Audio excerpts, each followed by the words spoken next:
কুষ্টিয়া ইসলামী বিশ্ববিদ্যালয়ের ল অ্যালামনাই অ্যাসোসিয়েশনের উদ্যোগে পবিত্র মাহে রমজানের দোয়া এবং ইফতার মাহফিল অনুষ্ঠিত হয়েছে।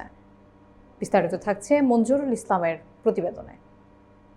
ইফতার আমাদের সম্পর্কের দৃঢ়তা, আল্লাহর প্রতি কৃতজ্ঞতা এবং একে অপরের প্রতি ভালোবাসার প্রকাশ। তাই এই সময়টিকে আমাদের সুন্দরভাবে কাটানোর চেষ্টা করা উচিত। আল্লাহ আমাদের সবাইকে এর সঠিক মর্ম বোঝার এবং পালন করার তৌফিক দান করুক। পবিত্র মাহে রমজানের দোয়া এবং ইফতার মাহফিল জেলা আইনজীবী সমিতি চত্বর পদ্মা ভবনের হলরুমে মঙ্গলবার 18 মার্চ সন্ধ্যার সময় অনুষ্ঠিত হয়। উক্ত অনুষ্ঠানে প্রধান অতিথি ছিলেন প্রফেসর ডক্টর নকিব মোহাম্মদ নসরুল্লাহ, উপাচার্য, ইসলামী বিশ্ববিদ্যালয় কুষ্টিয়া।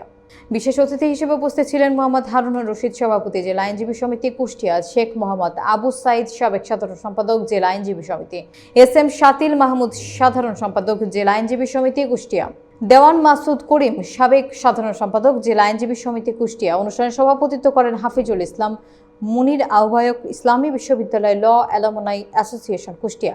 ইফতারের পূর্বে দেশ দশের সার্বিক মঙ্গল কামনায় দোয়া মাহফিলের মাধ্যমে অনুষ্ঠানের পরিসমাপ্তি ঘটে।